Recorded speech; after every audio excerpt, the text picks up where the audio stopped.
Hey, how's it going, everyone? We're back for another episode on the final whistle with myself, Lane Dayton, and today I want to highlight the game between Newcastle and Burnley. Newcastle beat Burnley here 2-1, which kind of puts Burnley back in a relegation talk, but Fulham are kind of dropping a bit too far back to be talking about that right now. But let's talk about that game and jump right into things. You have Newcastle picking up a 2-1 win from goals from Jacob Murphy in the 59th minute and a goal from your man, Allan Saint-Maximin, in the 64th minute, which was assisted by John Joe Shelvey and an assist from Saint-Maximin on a goal from Jacob Murphy. In the first half, he had a goal from Matty Vydra and an assist from Chris Wood, which was fantastic from them. It was a nice little cut back from Chris Wood, drawing a couple players in from Newcastle, cuts it back, and it's a nice little tap in inside the 6-yard box for Matty Vydra. Puts up Burnley 2 up 1-0, my bad. And Burnley was really missing a key part of the team. Nick Pope was drawn out with an injury early before the game, and it was said that he wouldn't be playing and it would call him up for this game.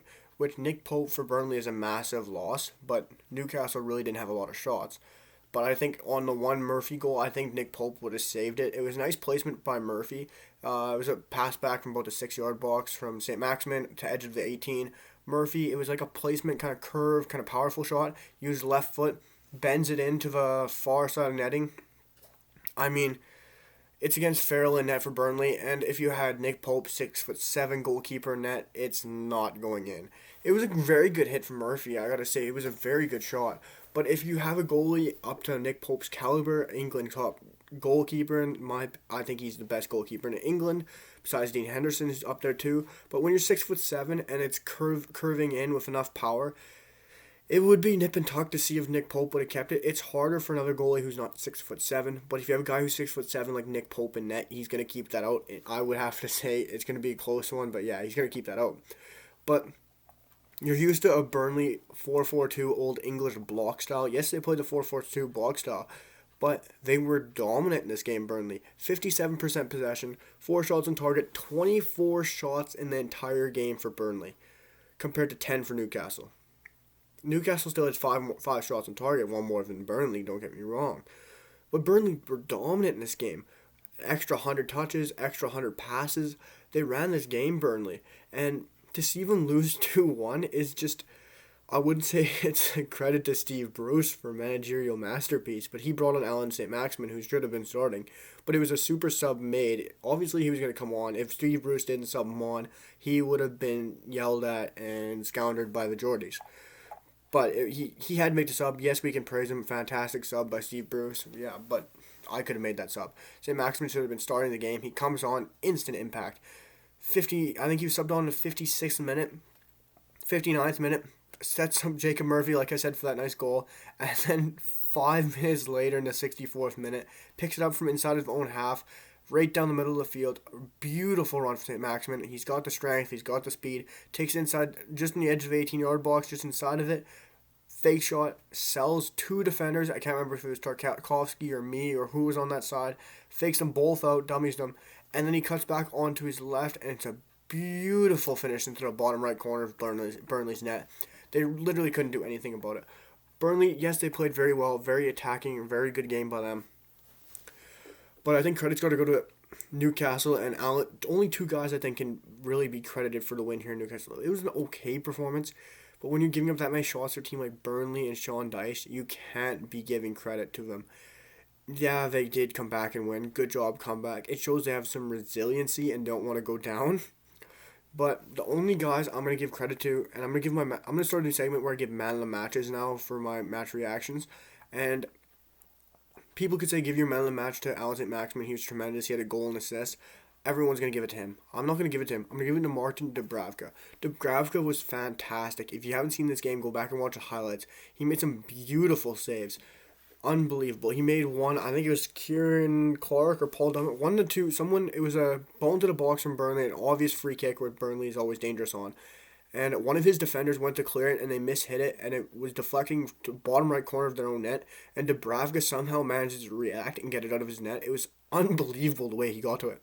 And then it was getting the second half. I think it was late first half, early second half. Loughton has 2 good chances. Loughton edge of the box off a corner, comes out to him, sitting on the edge of the box on a dime, and he hits one blocked, comes back to him. Beautiful strike off the volley from Michael Lowton. And DUBRAVKA somehow manages to parry it and get up high enough to get it over the net, over the bar, and out for another corner kick. But like I'm saying, Burnley ran this game. They had, I think it was 13 corners in this game. For a team like Burnley, you'd think they'd capitalize on one of those, but they didn't. I mean, it's great to see Newcastle stay up in the league. I still feel Fulham have a chance, but it's so slim now. Like, you look at, even Burnley has a shot of going down now. Fulham's up by 2 games on most of these teams. Fulham has played 32 and they're on 26. That last loss to Wolves, which I talked about, was hurtful. Absolutely hurts Fulham. Because now they're on 26 points. Newcastle now with that win is up to 32 with a game in hand, which could put them up to 35. Brighton have 2 games in hand on 36, which could put them up to 38. Burnley on 33 with a game in hand could put them up to 36. And Fulham would then be 8-9 points behind these teams, which is tough to take at this point. Like I said in my other video reaction of Fulham and Wolves game, if you want to go see it, go check it out. It's a good video. But even 4 points at this time of the year are impossible to almost come back from. Yes, we've seen it with Villa last year and teams like that, Leicester many years ago. But for a team like Fulham, who don't have much quality, they don't have a guy who can just sub onto the field and win you a game, like Newcastle do with Allan Saint-Maximin or Callum Wilson, who's now fit, which I'm starting to change my chime. With Callum Wilson coming into this game and seeing he's a bit more fit and he's able to come back into the mix and he's able to play, a guy like Callum Wilson who really kept them up this season, I think with Callum Wilson and Allan Saint-Maximin, 2 guys who can just win you the game, and they have game changers out there now. Even likes of Brighton and Burnley don't have that above Newcastle. So if you talk about Callum Wilson up there with Allan Saint-Maximin now, you got 2 immediate game changers, which I think keeps Newcastle up. Which for me is nip and tuck because I love Fulham, I love Newcastle. They both have tremendous history in Premier League.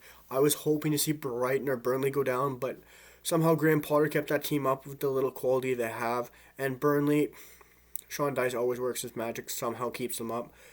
I'm glad Fulham and Newcastle stay up because they both have tremendous history, and I'd love to see Newcastle stay up and love to see Brighton go down. I'm sorry, Brighton fans, but one from my Newcastle fans, I hope you guys stay up. You guys have tremendous team, tremendous history, up to Geordies, and I hope you guys can manage to do it. And I hope it doesn't come down to that final game of the season against Fulham. But I hope you guys like this reaction video. I'm going to try and have a couple more out today. Probably an Athletic game.